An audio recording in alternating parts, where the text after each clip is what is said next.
Apache offence లోపల మనం investigation చేస్తుంటే హసన్ అలీ అని 16 ఇయర్స్ బాయ్ జూనియర్ ఇతను ఇంత క్రితం కూడా ఒక 8 కేసెస్ లోపల వేరే వేరే పోలీస్ స్టేషన్స్ లిమిట్స్ నుంచి పోయి రావడం జరిగింది. తర్వాత అతనితో పాటుగా సోహైల్ అని కూడా ఇతను కూడా బాయ్ జూనియలే. ఇతను వచ్చేసి అక్బర్ కాలనీ వట్టపల్లి. ఇతను కూడా ఇతనితో కలిసి అఫెన్స్ చేసింది. వీళ్ళని మేము పట్టుకోవడం జరిగింది. పట్టుకున్న తర్వాత వీళ్ళు టోటల్గా బంజారా హిల్స్, పంజాగుంట, హబీబ్ నగర్, నాంపల్లి, బేగంపేట్ ఈ 5 పోలీస్ స్టేషన్ లిమిట్స్ లోపల మొత్తం 7 అఫెన్స్లు చేయడం జరిగింది. మా నాంపల్లిలో 3 అఫెన్సెస్, బేగంపేట్లో 1, పంజాగుంటలో 1, హబీబ్ నగర్లో 1, బంజారా హిల్స్లో 1 చేయడం జరిగింది. వీటన్నిటి కూడా రికవరీ కూడా కంప్లీట్ అయింది.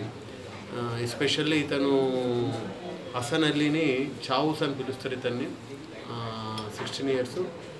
ఇతనేమో హౌస్ బ్రేకింగ్ ఎక్కువగా చేస్తుంటాడు. హౌస్ బ్రేకింగ్ అంటే అతను చాలా చిన్న వయసు లోపలనే దుర్గుణాలకు అలవాటు అయిపోయి ఎక్కడ ఇంట్లోకి డైరెక్ట్గా ఒక ఇంటి నుంచి ఒక ఇంట్లోకి వెళ్ళిపోవడము, ఆ ఇంట్లో తలుపు పక్కనే ఉన్నటువంటి కిటికీ నుంచి తలుపు చేతి పెట్టేసి తీయడము, అలా చేసేసి చాలా అఫెన్స్ చేసాడు. అదేవిధంగా సాహిల్ అంటే అతనేమో ఇతను మెయిన్గా 2 వీలర్ అఫెండర్. ఇతను కూడా ఇంత క్రితము 7 కేసెస్ లోపల వెళ్ళడం జరిగింది డిఫరెంట్ పోలీస్ స్టేషన్లో. వీళ్ళిద్దరు ఫస్ట్ ఇంకో అతను అక్రమ్ అంటే అతనితో ఈ ముగ్గురు కలిసి దాంట్లో కలిసిండు. ఎక్కడ మన జువెనల్ హోమ్లో కలిసిండు. అక్కడ కలిసిన తర్వాత ముగ్గురు ఒక టీమ్గా ఫామ్ అయిపోయారు. టీమ్గా ఫామ్ అయిపోయి ముగ్గురు కలిసి చేసిండు. దాంట్లో అక్రమ్ అంటే అతను ఇప్పటికీ స్టిల్ రిమైండ్లో ఉన్నాడు. కాబట్టి ఇప్పుడు చేసిన అఫెన్సెస్ లోపల అతను పాలు పంచుకోలేదు, అతను లోపలే ఉన్నాడు.